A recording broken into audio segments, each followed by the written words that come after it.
Tanghaling tapat nga mga mamis at kagigising lang ni Daddy pero kailangan naming lumabas dahil napag-utusan lang naman kami ng anak namin.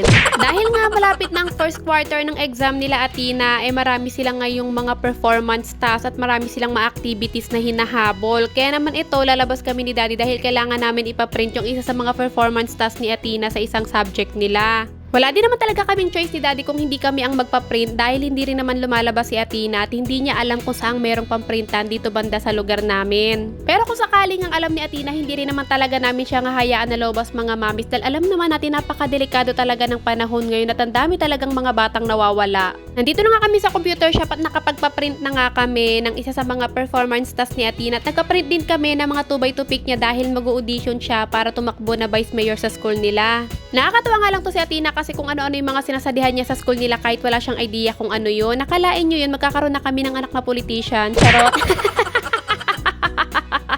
Pagkatapos nga naming magpa-print dahil nga tawid lang naman yung Pure Gold na lagi naming pinag-groceryhan ay nagpunta na nga kami dito ni Daddy dahil kailangan namin bumili ng mga ibang needs ko. Ngayong araw nga mga mami, saya asa muna ako sa mga needs ko kay Daddy dahil nga ilang buwan na din talaga akong hindi sumasahod sa pagbablog ko. Hindi ko rin talaga alam kung bakit mga mamis, matataas naman kahit papano yung mga views ko at wala din naman akong violation pero ilang buwan na talaga akong hindi sumasahod.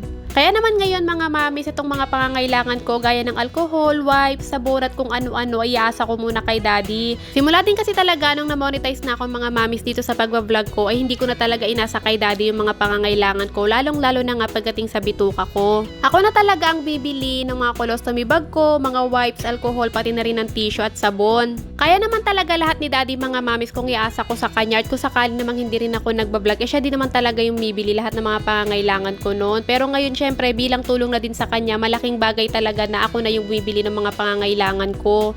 Lalo na nga si Daddy lang naman yung naghahanap buhay sa amin. Syempre alam niyo naman na nangungupahan kami, nag-aaral si Athena. At bukod doon marami din kaming mga billings na binabayaran tapos yung budget pa namin sa araw-araw. Okay naman talaga yung kinikita ni Daddy sa trabaho niya minsan, lalong-lalo na nga kapag puro event sila ay talaga namang masasabi niyong nakakaluwag-luwag kami sa buhay. Pero syempre hindi naman laging ganon, lalong-lalo na nga kapag oras na nang bayarin ng mga billings ay talaga namang nagigipit din kami. Gaya na nga lang ngayong September mga mamis, alam niyo ba simula pa lang pagpasok ng September 1 ay talagang hindi na maganda yung pasok sa amin ng buwan na to kasi nga alam nyo naman nagbagyo. Alam ko naman na hindi lang talaga kami yung naapektuhan at mas marami pang malalang naapektuhan sa amin pero isa talaga sa naapektuhan ay si Daddy dahil nga isang linggo din talaga siyang walang trabaho kaya naman yung ipon namin nung August ay ayun yung ginagastos namin ngayong September. Meron naman talaga din akong naitatabi mga mamis na pa konti-konti yung mga natitira sa budget namin pati na rin yung mga kinikita ko sa pagpapa-order ko ng Pichi. Pero ayaw nang ipagalaw sa akin yun ni Daddy mga mamis kasi nga alam ni Daddy na meron ako mga gustong bilhin na gamit para dito sa bahay na kailangan din naman talaga namin. Buti na lang talaga mga mamis tuwing katapusan kapag tuwing nagbabayad kami ng billings at merong natitira ay naitatabi namin ni Daddy. Kaya naman tuwing may mga time na nagigipit kami ay yun na yung ginagamit namin. Itong mga pinag-grocery nga namin ngayon mga mamis ay yung mga kailangan lang naman namin. Gatas ni Athena, kape ni Daddy, Swiss Miss ni Athena kasi nga almusal niya tuwing umaga kapag papasok siya sa school, tapos lettuce at saka tinapay. Tapos nagpabili na nga din ako ng Ribisco dahil tuwing gabi talaga ay nakaramdam ako ng gutom at hindi na talaga ako makalabas dahil nga wala nang tindahan na bukas dito sa amin. Wala na nga rin kaming sabon panlaba, pati na rin panghugas at ayun din talaga yung dahilan kung ba't nagpunta kami dito sa Pure Gold dahil kailangan namin bumili ng mga sabon. Tapos isa na nga din yung pangangailangan ko, yung alcohol at tissue ay wala na rin talaga akong stock. Bumili din kami ng extra 2 dilata parang ako sakaling gusto ni Athena kumain ng kanin at wala kaming ulam ay meron ako may papaulam kay Athena. Ayun lang naman yung pinagbibili namin at pagkatapos nga nagbayad na kami sa cashier at muwi na nga kami ni Daddy. Pagdating namin dito sa bahay ay binigay na nga namin kay Athena yung mga pinaprint namin at pagkatapos hinarap ko agad itong mga pinag-grocery namin.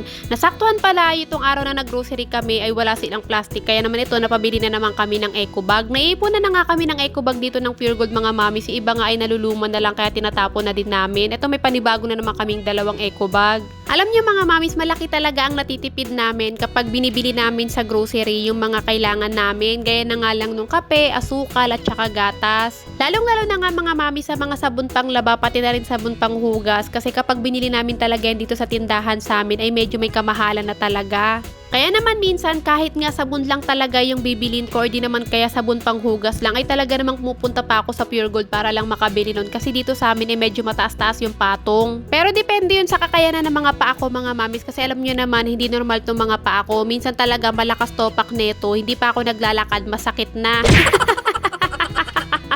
Kaya naman kapag may mga time na kailangan ko maglaba tas wala kaming sabon pero hindi ako makabili dahil naunahan na agad ng mga paa ko na sumakit, ayun hindi na lang ako bibili, kinabukasan na lang tapos magkapasama na ako kay daddy. Heto nga mga mami, sinabili kong kulay ng surf ngayon. Medyo madaya siya, malaki lang yung lagayan niya pero tignan nyo naman parang halos walang laman. Hindi nga nag 1/4 yung laman niya. Lalong-lalo na nga yung isa mga mamis, tignan nyo talagang napaka-konti talaga nung laman niya. Wala na kasing naka-display doon na kulay red tsaka kulay pink na surf kaya naman ito napilitan akong kunin tong color yellow. Akala ko naman medyo madami-dami yun pala, hindi. Surf, ano ba naman yan? Suking-suki mo na ako tapos ginaganito mo ko. Charot. Nailagay ko na nga yung mga sabon doon sa basket. Kailangan ko naman nang asikasuhin itong aking hugasin. Kagabi pa talaga tong hugasin na to pero hindi ko nga nahugasan dahil ubos na nga yung sabon naming panghugas ng plato. Maganda kasi talaga yung mga ganitong klaseng panghugas ng plato mga mamis kasi nga kapag bibili ka neto ay meron na siyang libreng sponge sa loob. Syempre alam nyo naman mga mamis na kailangan buwan-buwan talaga ay pinapalitan natin yung mga sponge natin na ginagamit natin sa paghuhugas ng plato. Nung nakatapos naman ako maghugas, ang sunod ko naman gagawin nga ay magbababad na ng red rice para nga makapagsaing na. Saktong isang gatang na nga lang yung red rice kaya naman hinilahat ko na at bukas nga ay bibili na lang kami ni daddy ng panibagong red rice ni Atina. At habang binababad ko nga yung red rice, nagpunta na nga ako dito sa lagayan ko ng stocks para naman ayusin tong mga to. Binilang ko nga kung ilan pa yung colostomy bag ko. 5 piraso na nga lang siya at kailangan ko tong pagkasyahin sa loob ng 1 buwan. At sana nga isumahod na ako sa mga susunod na buwan para nga makabili na ulit ako ng 1 box. Pero kung hindi talaga ako sa sahod, no choice kami kung hindi bumili ulit ng padalawa-dalawa na lang muna. Alam niyo ba mga mami, sakto ngayong September ay 3 taon na simula nung nagkasakit ako. At 3 taon na din na nakalabas yung bituka ko pero sa 3 taon na yun mga mami, alam niyo bang ilang beses pa lang ako nakabili ng 1 box na colostomy bag? Hindi ko nga alam kung nasa 5 beses na ba ako nakabili ng colostomy bag na nasa 1 box or wala pa. Tuwang-tuwa pa naman ako kapag nakakabili na ako ng 1 box na colostomy bag mga mamis kasi dati nakakabili lang kami 2 piraso, 3 o di naman kaya 5 piraso. Kung dati ko pa nga kayong follower, alam ko may kita nyo yun sa mga dati kong vlog. Eto at malapit na nga din maubos yung mga wipes ko. Pinapa-order na nga ako ni daddy at sabi niya siya na daw ang magbabayad. Hayaan na lang daw namin, balik na lang daw muna ulit kami sa dati na siya na lang daw muna ulit sa mga pangangailangan ko. Sa totoo lang mga mamis, nalulungkot talaga ako pero hindi ako masyadong nagpapa-apekto na lang. Kasi bukod sa hindi ako pwedeng ma-stress ay maapektuhan talaga yung kalusugan ko kapag nakaramdam ako ng lungkot. Gaya na nga lang nakaraan mga mamis ko, napansin nyo nga yung mga upload ko ng vlog ay medyo matatagal. Wala kasi talaga ako sa mood mag-upload, wala ako sa mood mag-voice over. Parang iniisip ko kasi nasasayang lang yung effort ko, yung pagod ko. Kakaisip ko na kakaisip mga mamis ay hindi ko na malayan nagkasakit na ako. Buti na lang talaga mga mami, sandyan si daddy na lagi niya akong pinapakalma. Siya lagi yung nagpapaunawa or nagpapaliwanag sa akin ng mga bagay-bagay na hindi nga lahat ay pwedeng okay. May mga time talaga na darating sa buhay natin na nandyan yung stress, nandyan yung mga problema.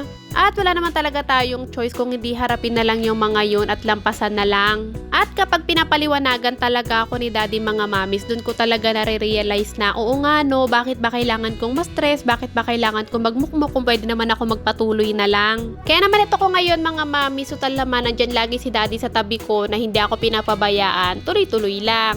So pero anyway mga mamis, mabalik na tayo dito sa ginagawa ko. Napakadami ko ng kwento sa inyo, ang dami ko na namang na-share sa inyo. Pagtapos ko mag-ayos ng mga stocks ko, nagsalang naman ako ng mga damit ni daddy sa washing at pagkatapos dahil nga gutom na si Atina, nakalimutan ko ng lutuan ng ulam, nagluto na nga ako ng ulam. Bali yung pinaulam ko sa kanya ay fish fillet. Tinimplahan ko lang naman yun ng asin at saka paminta tapos kinoat ko lang siya ng cornstarch para medyo crunchy at nung naluto na nga yun, binigay ko na kay Atina para makakain na siya at pagkatapos nagpunta nga ako dito sa sala para tiklopin naman itong mga damit na nilaban ko nung isang araw. Medyo madami-dami nga na naman akong nagawa ngayon kaya ito, may pitik-pitik na naman yung tubo dito sa kaliwang katawan ko. Nakakaramdam na ata siya ng pagod kaya naman nagpaparamdam na siya sa akin. Siguro sinasabi nito ay kailangan ko na magpahinga. Nakakaloka talaga tong katawan ko mga mamis. Masasabi ko talaga na para na akong robot. Salitan kasing magparamdam itong mga paa ko pati na rin yung tubo dito sa kaliwang katawan ko. Ito na nga lang yung way ng paglilibang ko mukhang mauudlot pa dahil nga dito sa mga nagpaparamdam sa loob ng katawan ko. Pero sabi ko nga tatapusin ko na lang muna tong gagawin ko at pagkatapos magpapahinga na ako.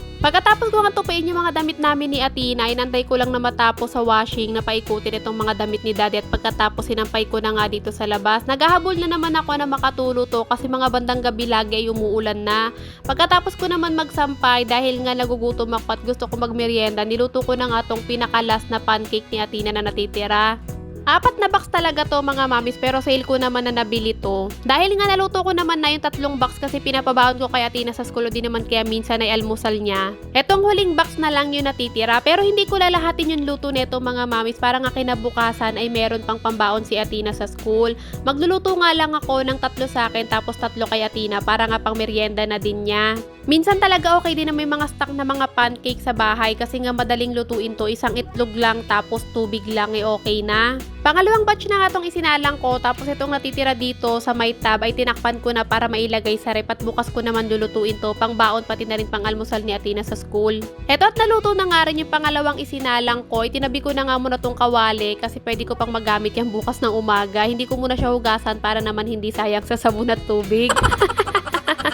Mabigat naman sa tiyan itong pancake na to kaya 3 lang yung niluto ko para sa akin at 3 lang din kay Athena. Itong sa akin nilagyan ko na nga ng pancake syrup kasi yung kay Athena ay mamaya niya pakakainin yan dahil kakatapos nga lang din niyang kumain ng kanin. Ako kasi hindi na ako nakakain ng kanin dahil nga nabisi na ako sa mga ginagawa ko pero nag-almusal naman ako. Ito kay Athena tatakpan ko muna to.